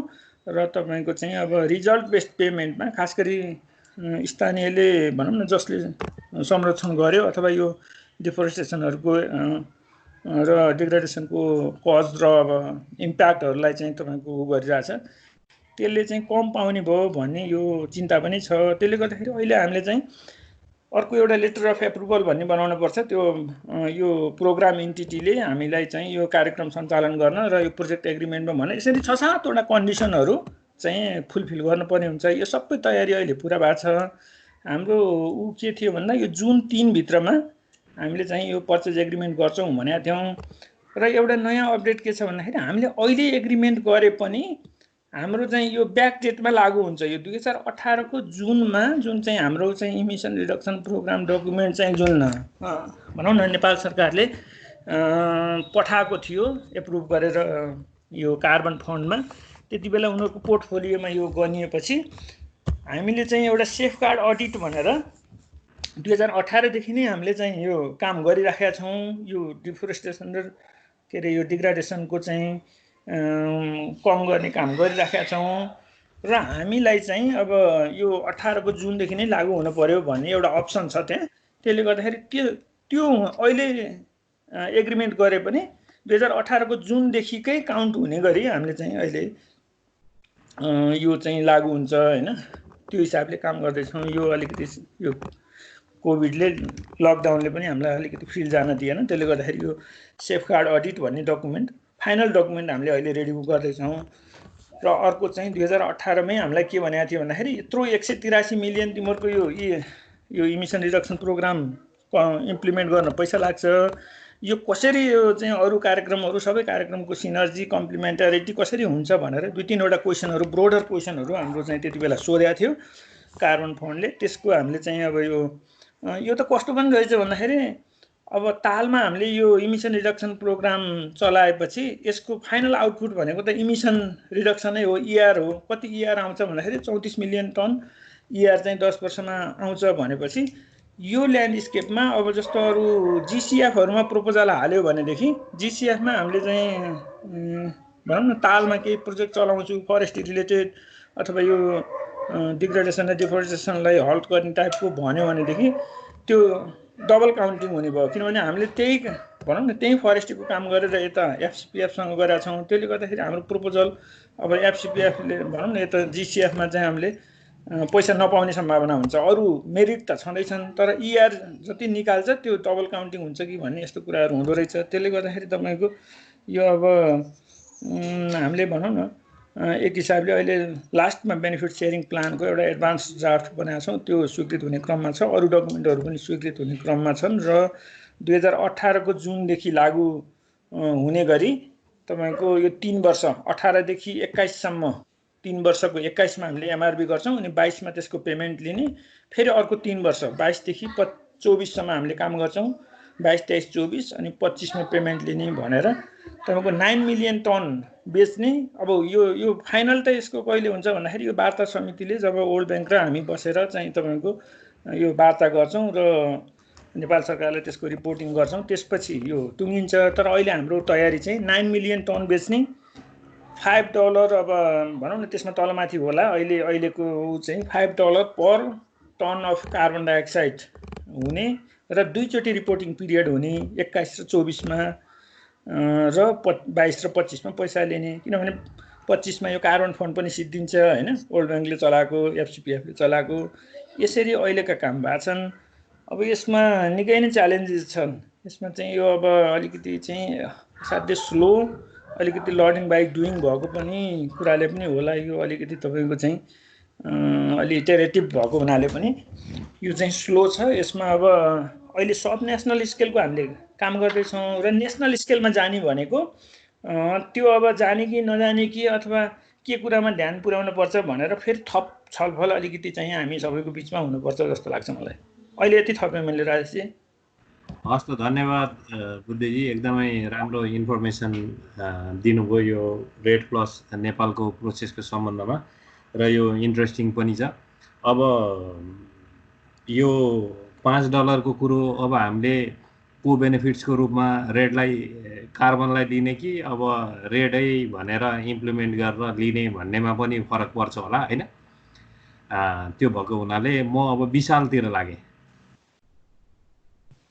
विशाल मेरो छोटो दुईटा प्रश्न मात्रै छ यसमा विशेष गरी हाम्रो लगानी धेरै नाफा कम जस्तो देखियो यसको कारोबार देख्दाखेरि हुन त अब बाहिरबाट पैसा आउने हो हामीले कन्जर्भेसन गर्छौँ त्यहाँ हुने एक्टिभिटी सबै लोकल हुने भएकोले जति बाहिरबाट पैसा आए पनि त्यो हिसाबमा चाहिँ अब फाइदा हुने देखिन्छ हैन तैपनि अब समग्रमा कम्पिटिटिभनेसको हिसाबले गर्ने हो भने त हाम्रो कार्बनको कारोबार घाटा जस्तो देखियो त्यसको अब के होला त एउटा पहिला त अब हाम्रो इन्टरभेन्सनै कस्टली भएको हो कि किनभने अब कर्मचारी अब आफै पनि कर्मचारी भए पनि त्यति धेरै काम पनि गर्दैनन् अब अथवा हाम्रो मेकानिजमले राम्रो काम गरेन होला अथवा हाम्रो इन्टरभेन्सन महँगो भयो जे भए पनि एउटा कुरो हो त्यो एउटा हुन सक्ने भयो अर्को चाहिँ हाम्रो अब त्यो जुन सिङ्क गर्ने क्यापेसिटी हाम्रो नेचुरल क्यापेसिटी छ त्यो कम भएको हो कि त्यही भएर अब मेन फोकस चाहिँ के हुनुपर्छ भने अर्को तेस्रो कुरो के हुन सक्ने भयो भन्दाखेरि हामीले पैसा अरूले दिँदाखेरि हामीले पैसा कम दिए तीनटा सिनारियो देखिने भयो अब हामीले यति रिडक्सन गर्ने भनेपछि त्यो अक्सन गरेर धेरै पैसा लिन सक्ने स्ट्राटेजी के हुन सक्ला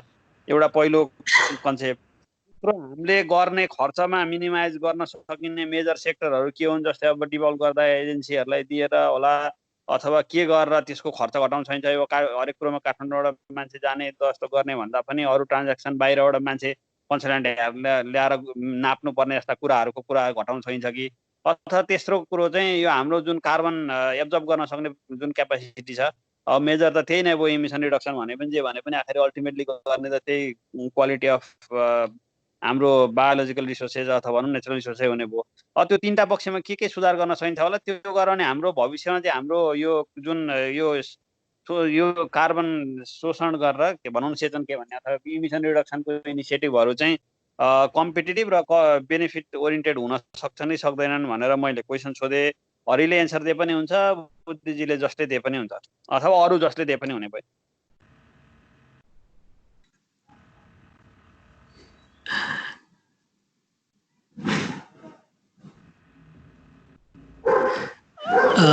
बुद्धि सर हुनुहुन्छ कि हुनुहुन्न कुन म छु हरिजी म सरले दिनुहुन्छ होला हजुर म थोरै भन्छु तपाईले एड गर्नु है त अरु राजेशजी अरूले पनि एड गर्नु होला सरले भनेको एकदम ठिक छ विशाल सरले भनेको यसमा उहाँले असाध्यै राम्रो गरी चाहिँ क्वेसन भन्नुभयो तीनटा कुरा यो आखिर लोकल एक्टिभिटिज हुने भएको हुनाले र हाम्रो रेड भनेको अथवा अहिले भनौँ न अहिले हामी अब इमिसन रिडक्सन भनेर जुन चाहिँ 13 जिल्लामा कार्यक्रम गर्दैछौँ त्यो गर्दाखेरि हाम्रो चाहिँ एसएफएम बेस्ड भनेको छौँ हामीले सस्टेनेबल फरेस्ट म्यानेजमेन्टै गर्ने हो त्यहाँ डिफोरेस्टेसन घटाउने डिग्रेडेसन घटाउने हैन रिजेनरेसनका कुरा छन् भनेपछि त हाम्रो खासै चाहिँ हामीले फरेस्टमा जे काम गर्थ्यौँ त्यही कामै गर्ने हो यहाँ त्यसले गर्दाखेरि बाहिरबाट जति पैसा आउँछ त्यो त एक हिसाबले प्लसै हो नि त भन्ने पनि हुन्छ त्यो सही कुरा हो यो नयाँ बायरको हिसाबले कस्तो भन्दाखेरि तपाईँको यो अलिकति $5 भन्ने अलिकति कम्पिटिटिभ होइन तर यो अब यसको डबल काउन्टिङको कुरा पनि त्यति चाहिँ उ भएको छैन हैन यो चाहिँ अब इन्टरनेसनली नै यो डबल काउन्टिङको कुरा अस्तिको कोपमा पनि चाहिँ उ हुन सकेन यसलाई अब हाम्रो एनडीसीमा पनि राख्न पाउने नपाउने अथवा चाहिँ यो कुरा बाँकी नै छ जस्तो हामीले 34 मिलियन टन कार्बन डाइअक्साइड भ्यालेन्ट हामीले के अरे हाम्रो रिड्युस हुन्छ भनेका छौँ इमिसन भनेपछि हामीले यो 9 मिलियन टन मात्रै पहिलो 5-6 वर्षको मात्रै चाहिँ कार्बन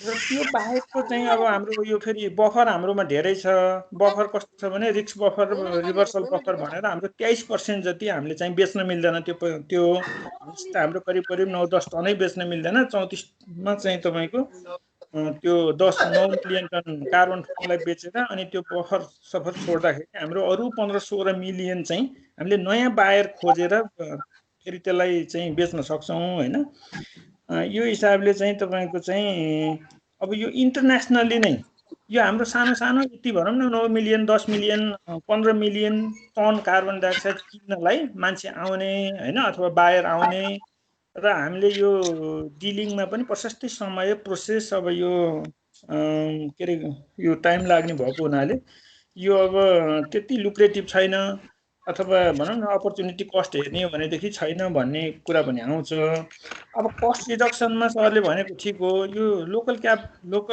भनौं न मान्छेहरु नै क्यापासिटेट गर्न सकेको भएदेखि उनीहरु नै चाहिँ ट्रेन गर्न सकेको भए अलिकति चाहिँ तपाईको हुन त अहिले पनि हामीसँग मेथड गाइडलाइनहरु फ्रेमवर्कहरु छन् हैन फरेस्ट इन्भेन्टरी कार्बन इन्भेन्टरीका त्यस्तो गर्न सकेको भएदेखि चाहिँ ट्रान्जेक्सन कस्टहरु रिड्युस हुन्छ कि भन्ने छ अहिले हाम्रो बेनिफिट शेयरिङ प्लानमा हामीले के लेखेका छौं भन्दाखेरि क्लाइमेट चेन्ज पोलिसीले के भनेको छ भन्दाखेरि यो क्लाइमेट सम्बन्धी फाइनान्स चाहिँ सबभन्दा धेरै चाहिँ 80% भन्दा बढी चाहिँ 80% जति चाहिँ तपाईको फिल्डमै जानुपर्छ लोकल स्केलका कामहरु गर्नुपर्छ भन्ने हुनाले अहिले हाम्रो यो जति कार्बन फन्डबाट भनौं न एक हिसाबले पत्रपत्रिकाले 5 अरब आउने भनेको छ यो आएको पैसा मध्ये तपाईको चाहिँ 85% चाहिँ फिल्डमा जाने गरी 5% अपरेसन कस्ट हुने 10% चाहिँ ट्रान्जेक्सन कस्ट भनेको यो एमआरबी यो सिस्टमहरु चलाउनलाई जाने त्यसपछि अरु 85% चाहिँ फिल्डमै चाहिँ यो रिजल्ट बेस्डमै जाने अनि त्यसमा फेरि अलिकति चाहिँ यो के रे यो इन्सेन्टिभ बेस्ड पनि छ यो चाहिँ तपाईको चाहिँ मोनिटरी बेनिफिट्स र नन मोनिटरी बेनिफिट्स भनेको नन मोनिटरी बेनिफिट्स पनि छ त्यहाँ 5% जति हैन प्राइभेट सेक्टरलाई जाने यसरी चाहिँ काम भएको छ यसमा अलिकति चाहिँ तपाईको थप स्ट्र्याटेजीहरु हामीले बनाउनु पर्छ होला यसलाई अलिकति लुक्रेटिभ यसलाई अलि स्मार्ट बनाउनलाई उहाँले भने जस्तै लोकल लेभलमा यो एमआरबी गर्न सक्ने अलि क्षमता बढाउने अलिकति हाम्रो इन्टरनेसनल यो नेगोसिएसन अलिकति यो नयाँ बायरहरु अलि धेरै पैसा दिनेहरु पनि खोज्ने 5 वर्षलाई त हामीसँग गर्छौं होला ठिकै छ 9 मिलियन टन त्यो बाहेकको बेच्नलाई त्यस्तै अब तपाईको यो फेरि एउटा देशले गरेर हुँदो रहेछ सबै देशको यो हुँदो रहेछ र हाम्रो यो फ्युचर स्ट्र्याटेजी चाहिँ हामीले अलिकति चाहिँ बनाउनु पर्छ भन्ने कुरा म सहमतै भएँ सरको कुरामा हरिको के छ थोरै मैले यसमा थप्न चाहे यो अघि विशाल दाइले भन्नुभयो नि यो हाम्रो फरेस्टको चाहिँ ग्रोथ रेटको कुरो गर्नुभयो हाम्रो फरेस्टको ग्रोथ रेट पहिलाको यो स्टडी हेर्दाखेरि चाहिँ राम्रै देखिन्छ अब यो अलिकति यो अहिले हामीले प्र्याक्टिस गरेको साइन्टिफिक फरेस्ट म्यानेजमेन्ट अथवा म्यानेजमेन्टबाट त्यो एप्रोचमा गइयो भने चाहिँ सुरुको 5 वर्ष चाहिँ हामीलाई अलिकति त्यो बुढा रुखहरू निस्किँदाखेरि चाहिँ कार्बन चाहिँ भत्तै घटेको देखिन्छ। तर त्यसपछिको चाहिँ इन्क्रिमेन्ट अवश्य बढ्छ, त्यो ग्रोथ रेट पनि एकदम बढी हुन्छ। अब स्टडीले के देखाउँछ भने लगभग 15 cube per hectare per year चाहिँ र यो हाम्रो कृष्ण आचार्य सरहरूले यो मनोहरीतिर गरेको रिसर्चले सालको स्पेसली तराईमा छ नि त अहिले हाम्रो इआरपी त्यो स्टडीले देखाउँछ। र अब यो सालको ग्रोथ रेट पनि लगभग 40-45 वर्षसम्म चाहिँ एकदम राम्रै हुन्छ भनेर यो रटनिनहरूले 1980s को दशकमा गरेको रिसर्चले पनि देखाउँछ। तर अब अहिले चाहिँ हाम्रो प्रब्लम भनेको त्यही हो कि हाम्रो एकदम फरेस्ट चाहिँ बुढो भइसक्यो। अब रिजनेसनहरू आएर हुर्किएर त्यसको इन्क्रिमेन्ट पोल साइजमा हुँदाखेरि ल्याउनलाई कम्तीमा पनि 15-20 वर्ष लाग्छ। अब अहिले चाहिँ ती नै बुढा रुखहरू बढेर त्यही ग्रोथ देखाउने हो हामीले, अथवा चाहिँ फरेस्ट रेस्टोर गर्नु पर्यो। रेस्टोरेसन गर्नलाई पनि टाइम विन्डो चाहिँ एकदम सर्ट टर्म विन्डो भयो। सरले भने जस्तो, बुद्धि सरले भने जस्तो पछि चाहिँ हामीलाई आफ्टर 5 इयर्स पछि चाहिँ हामी नेट गेनमा हुन्छौँ जस्तो लाग्छ।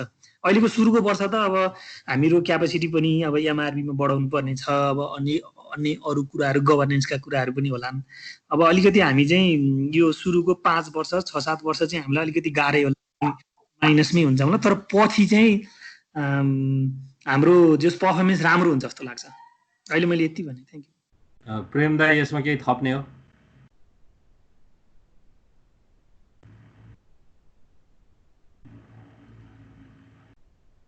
प्रेम दाइ यसमा थप्ने हो? हजुर, अनि म विशालजीले अघि सर्वप्रथम त बुद्धिजीलाई, लौडारी भाइलाई धन्यवाद। अघि विशालजीले भन्नुभएको कस्ट र बेनिफिटको कुरो चाहिँ त्यो चाहिँ अलि रिलेटिभ कुरा हो। अब एमआरबी सिस्टम कस्तो बनाउने भन्ने कुरा चाहिँ 1 मिलियनमा बनाउने कि 5 मिलियनमा बनाउने भन्ने कुरा हुन्छ। 1 मिलियनमा पनि तपाईँको एमआरबी सिस्टम बन्न सक्छ, त्यसैलाई 10 मिलियन खर्च गरेर पनि बनाउन सकिन्छ। सबभन्दा ठुलो कुरा के हो भने हामीलाई चाहिने एक्युरेसी कति हो, हामीले ल्याउन सक्ने सम्भावित, अघि बुद्धि सरले भन्नुभयो जस्तो इमिसन रिडक्सन कति हुन सक्छ, त्यसमा हाम्रो खर्च कति लाग्न सक्छ, हाम्रो रनिङ कस्ट कति लाग्छ, फिक्स क्यापिटल कति लाग्छ भनेर त्यसलाई अलिकति पहिले नै सरदर हिसाब किताब गरेर चाहिँ त्यही अनुसार त्यो सामान्य अध्ययन गरेर एमआरबी बनाउन सकियो भने त्यसले चाहिँ कस्ट घटाउन सकिन्छ। नत्र ब्ल्याङ्केट एप्रोचमा गएर एमआरबी बनाउने अनि त्यसपछि कार्बन रिडक्सनले चाहिँ त्यसलाई इआरको कस्टबाट त्यो नभ्याइन पनि सक्छ। त्यो हुनाले अलिकति हामीले रेड प्लस इम्प्लिमेन्टेसन गर्दाखेरि सबभन्दा महत्त्वपूर्ण कम्पोनेन्ट भनेको चाहिँ नेसनल मोनिटरिङ सिस्टम, त्यसमा पनि एमआरबी, यसलाई चाहिँ अलिकति पहिले नै अध्ययन गरेर चाहिँ गर्नुपर्ने हुन्छ। जस्तो मेरो सामान्य अनुभव के छ भने अहिले सुरिनाम र गुयानामा हामीले एउटा स्टडी गरेका थियौँ र त्यहाँको एमआरबी डिजाइनमा हामी सहभागी थियौँ। अनि अहिले उनीहरूको एक्जिस्टिङ एमआरबी सिस्टममा चाहिँ उनीहरूले कार्बनबाट चाहिँ नाफा पाउनको लागि उनीहरूको लगभग $78 चाहिँ उनीहरूले $78 कार्बन बेच्नुपर्छ। तर त्यसलाई उनीहरूले अलिकति इफिसियन्टली गइदिएको भए त्यही एमआरबी सिस्टम चाहिँ प्रति हेक्टर चाहिँ प्रति टन कार्बन $18 हुने गरी बनाउन सकिने अवस्था रहेछ। त्यसले गर्दाखेरि अलिकति हामीहरूको चाहिँ यो सुरुमा अध्ययन नगरिकन एकैचोटि एमआरबी सिस्टम डेभलप गर्दाखेरि कार्बन कस्ट चाहिँ ट्रान्जेक्सन कस्ट चाहिँ एकदमै हाई भएको चाहिँ देखिन्छ अहिलेको कन्टेक्स्टमा। हजुर, अरू कुरा त साथीहरू जब हामी चाहिँ यो सस्टेनेबल फरेस्ट म्यानेजमेन्टमा जाने भइसकेपछि चाहिँ यो हाम्रो लागि चाहिँ तराईमा $5 पनि प्रब्लम चाहिँ देखिएन। किनभने जति बढी एक्टिभ फरेस्ट म्यानेजमेन्ट गरियो उति नै कार्बनको अपर्च्युनिटी कस्ट चाहिँ कम देखियो। हामीले गरेको एउटा स्टडीमा पनि जस्तै यो कोलाबोरेटिभ फरेस्ट म्यानेजमेन्टमा कार्बनको अपर्च्युनिटी कस्ट यो सस्टेनेबल फरेस्टमा जाने हो भने $1.11 मात्र देखियो भने सामुदायिक वनमा जहाँ चाहिँ यो सस्टेनेबल फरेस्ट म्यानेजमेन्ट छैन त्यहाँ चाहिँ 1.81 देखियो। तर त्यही तराईमा चाहिँ प्रोटेक्टेड फरेस्टमा जाँदाखेरि चाहिँ यो $3.5 भन्दा बढी देखियो है। त्यो भएको हुनाले फरेस्ट म्यानेजमेन्ट कस्तो गर्ने त्यसबाट पनि कार्बनको अपर्च्युनिटी कस्ट चाहिँ डिपेन्ड गर्ने रहेछ। त्यो एउटा कुरा भयो। अनि यति भन्दै म चाहिँ अब बलराम सरतिर गएँ। राजेश, हजुर, म एउटा कुरा सानो थपिहालौँ है। हजुर जस्तो यो रेडको इम्प्लिमेन्टेसनलाई हेर्दाखेरि 2-3टा कुराहरू चाहिँ मैले ध्यान पुर्याउनु पर्ने देख्छु। मेरो अनुभव सेयर गरेकोमा 8-10 वर्षदेखि यसैमा काम गरिरहेको छु। पहिलो कुरा त कार्बनको प्राइसिङको कार्बनको कुराहरू हेर्दाखेरि यो यस्तो एउटा खेल हो जहाँ चाहिँ डेभलपिङ कन्ट्रीहरू हामी हार्छौँ भन्दै खेलिरहेका छौँ। हामीलाई हार्छौँ भन्ने पनि थाहा छ, तर हामी खेलिरहेका छौँ। रेड प्लस अथवा कुनै पनि कार्बन भनेको त्यो गेम हो। र यो कसरी भन्न सकिन्छ भने जस्तो हामीले 2006को स्टेनको रिभ्यू हेऱ्यौँ भने per ton of carbon dioxide reduction गर्न चाहिँ डेभलप्ड वर्ल्डमा चाहिँ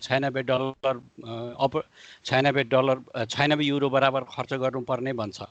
हामीले चाहिँ सोसल कस्ट अफ कार्बन हेऱ्यौँ भने 145देखि माथिको चाहिँ डलरमा हाराहारीमा छ। हामी एकातिर त्यो अध्ययन पनि गरिरहेछौँ, त्यो एक्सपर्टलाई कोपमा पनि भेटिरहेछौँ, डिस्कसन पनि गरिरहेछौँ, हामीलाई सबै कुरो थाहा छ, तर पनि हामी $5 साइन पनि गरिरहेछौँ। भनेपछि यो एउटा त्यो गेम हो। अब यसलाई कसरी लिने भन्ने एउटा बाटो रह्यो। अर्को बाटो के रह्यो भने रेड प्लसलाई नै कसरी हेर्ने भन्ने कुरा भयो।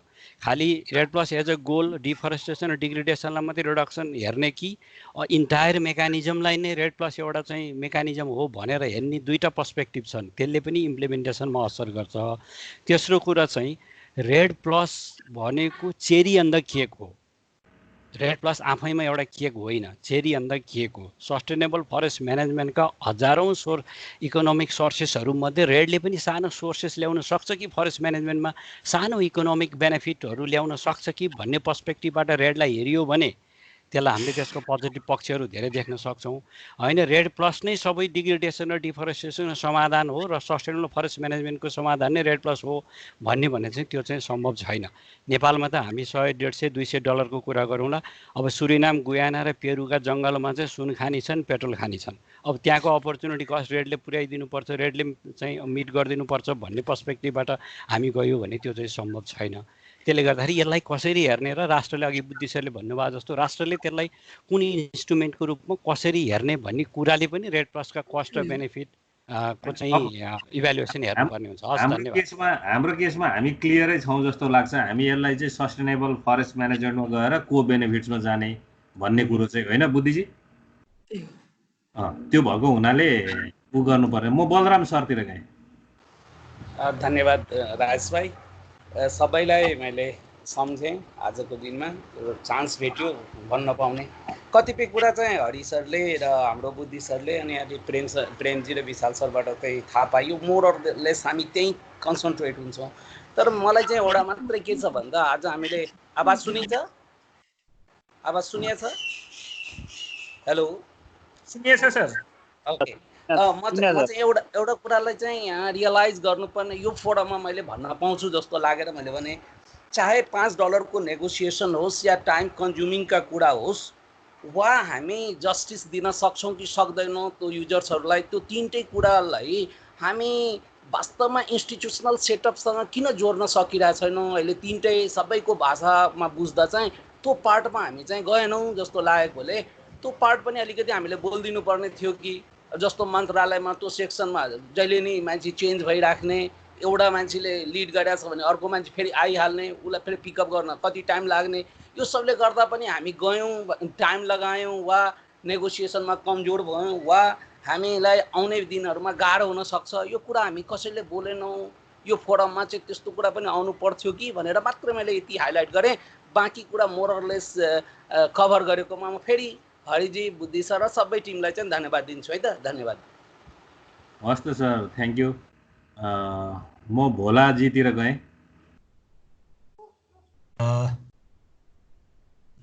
हजुर हस् राजेश, मेरो त्यस्तो धेरै छैन। मेरो अलिकति बुद्धि सर, हरि सर दुवैजनालाई यो जान्नको लागि मात्रै अपडेट दिइरहनु भएको कारणले गर्दा फेरि अपडेट लिनको लागि हो। यो चाहिँ अलिकति सेफगार्डसँग सम्बन्धित कुरामा जस्तो हामी इर्पाको साइन गर्ने लगभग अन्तिम चरणमा रहेछौँ। यो पनि इन्ट्रेस्टिङ लाग्यो। सायद लकडाउन नभएको थियो भने यो इर्पाको साइन भइसक्ने रहेछ कि जस्तो पनि लाग्यो। सँगसँगै नेगोसिएसनको लागि वार्ता समितिले चाहिँ वर्ल्ड ब्याङ्कसँग, कार्बन फन्डसँग चाहिँ नेगोसिएसनको प्रक्रिया गर्दै गरेको वार्ता हुन सायद अब इन्फर्मल वार्ता भइरहेको होला, फर्मल हुन बाँकी रहेछ भन्ने पनि जानकारी पाइयो। अर्कोतर्फ जस्तो इआरको जुन साइड छ अहिलेको, इआरको साइड्समा चाहिने यति धेरै चाहिने इस्युजहरू छन्, सोसल इन्भाइरोमेन्टल इस्युजहरू, जहाँ चाहिँ भनौँ न उदाहरणलाई हेर्ने हो भने निजगढ एयरपोर्टको चाहिँ प्रपोज साइट जहाँ गभर्मेन्टले चाहिँ नि रुख काट्नलाई त्यहाँ लगाउने होइन मेजरमेन्ट गर्ने काम सुरु गर्ने भन्ने प्रक्रिया अगाडि बढ्न खोजेको। त्यसै गरी रेलवेको कुरा होला। अर्कोतर्फ सरकारले अब भनौँ न पोलिटिकल इन्स्टेबिलिटी स्पेसली फरेस्ट्री सेक्टरमा जस्तो अहिले चाहिँ नि फरेस्ट म्यानेजमेन्टको सबै कुरा रोकेको।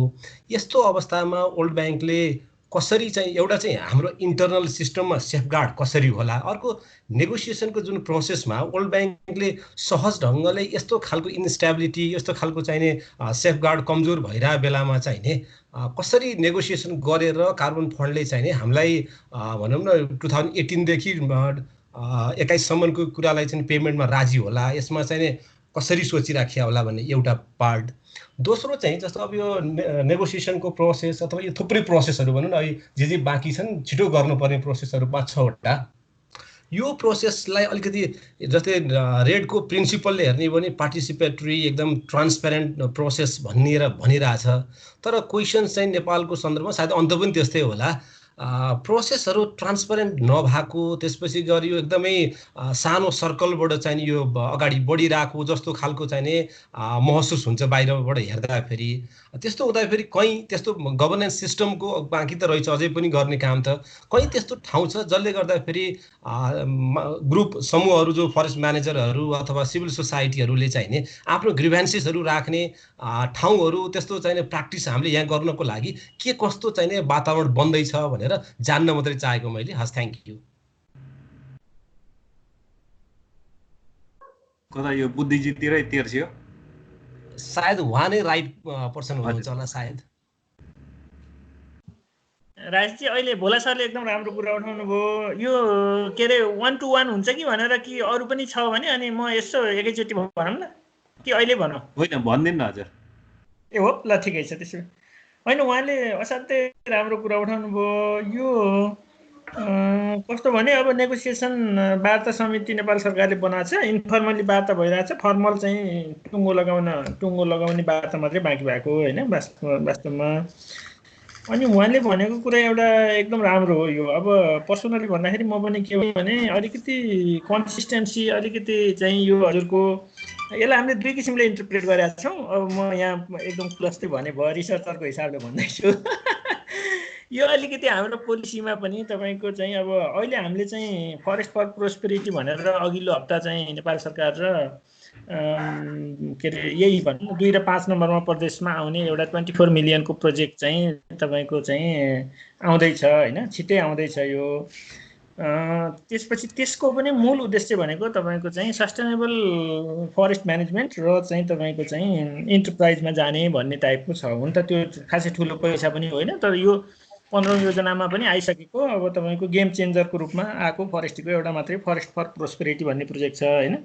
त्यसको उद्देश्य पनि सस्टेनेबल म्यानेजमेन्ट अफ फरेस्ट भनेको हामी त प्रोडक्सनमै ध्यान दिनु पऱ्यो नि त फर्स्ट कुरा त भन्ने छ। अब हाम्रो यो रेट भने पनि जे भने पनि अब एकै लाइनमा भन्नु पर्दा यो पनि सस्टेनेबल फरेस्ट म्यानेजमेन्ट नै हो यो। त्यसले गर्दाखेरि हाम्रो सबैमा अब नीतिगत कुराहरू हेऱ्यो भने पनि हाम्रो चाहिँ अब यो प्रोसेसका कुराहरू हेऱ्यो भने हाम्रो जोड चाहिँ सबै यो सस्टेनेबल म्यानेजमेन्ट अफ फरेस्ट अथवा के अरे एसएफएममा छ।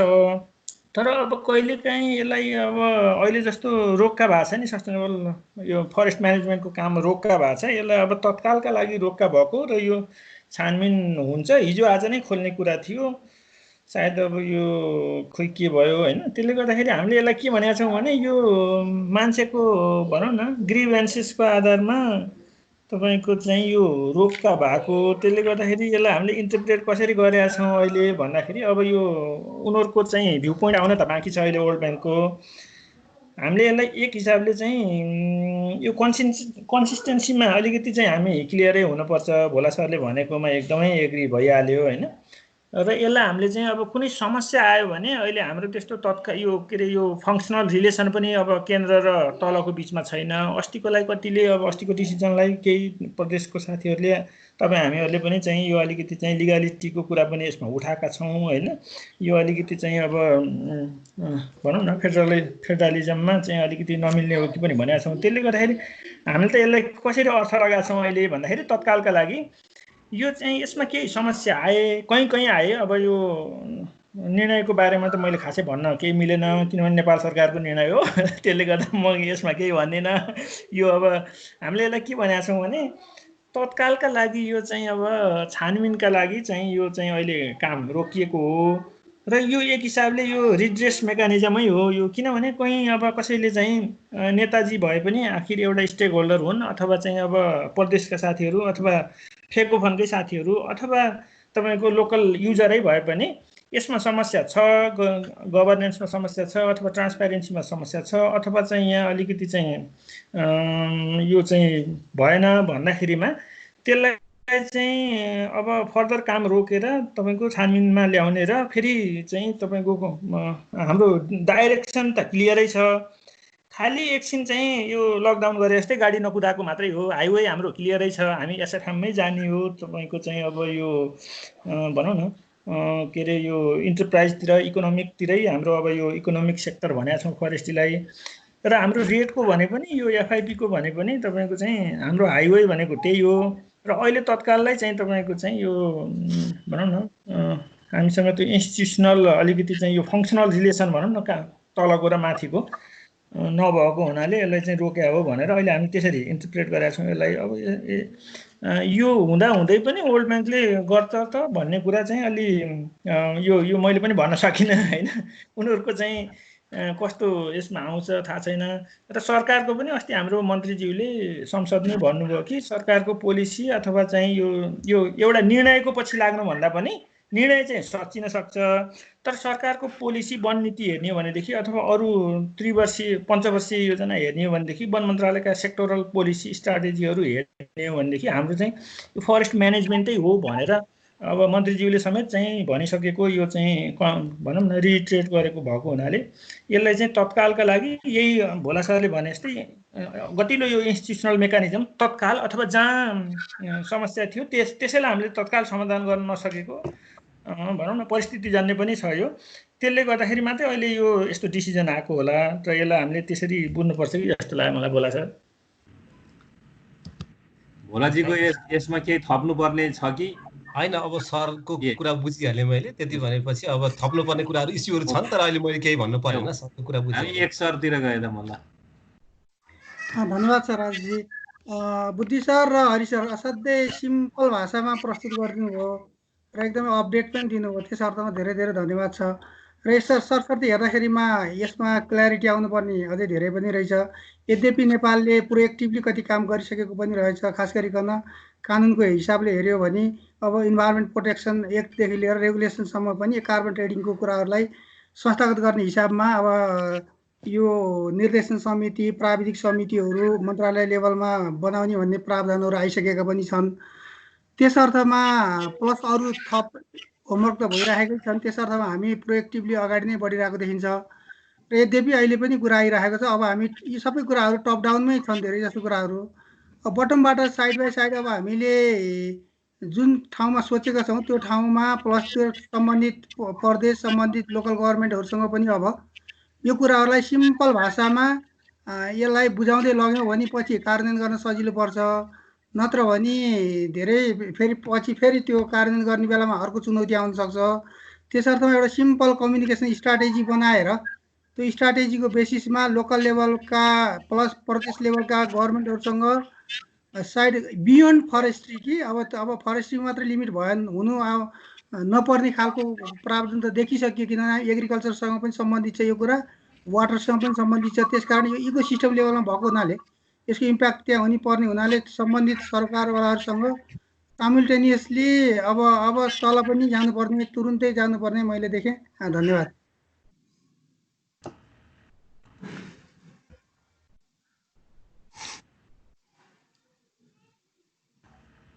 यसमा थप्नुपर्ने केही छ र कोही हुनुहुन्छ थप्नुको लागि? प्रेम दाइ तपाईँ थप्नु लागेको?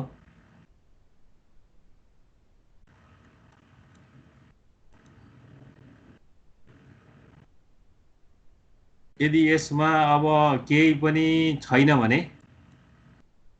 हामी आज अलिक ढिलो पनि भइसक्यौँ र म हरिलाई एकदमै धन्यवाद। अनि यसमा अझ यो सेसनलाई अझ लाइभ बनाइदिनु भएकोमा बुद्धिजीलाई पनि एकदमै धन्यवाद र सबै साथीहरू यहाँ जो उपस्थिति हुनुभएको छ सबैलाई धन्यवाद।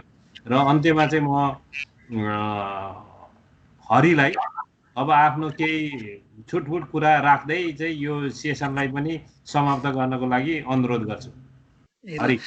धन्यवाद राज दाई। अब मैले त अब एउटा स्टार्टरको रूपमा अलिकति थोरै रेडमा केही वर्ष बसेको अनुभव र अलिकति यो अहिले मन्त्रालयमै काम गर्छु र थोरै क्लाइमेट चेन्जमा अलिकति इन्ट्रेस्टेड भएको हुनाले पनि अब यो स्टार्टरको रूपमा इस्युजहरू होइन अब लिट्रेचर रिभ्यू गरेर इस्युजहरू चाहिँ फ्लोरमा राख्ने मौका दिनुभयो होइन राज दाई। अनि स्पेसली हाम्रो सुमन भाइ उहाँले चाहिँ अलिकति इन्ट्रेस्टेड पनि जगाउनु भयो र यसमा चाहिँ अलिकति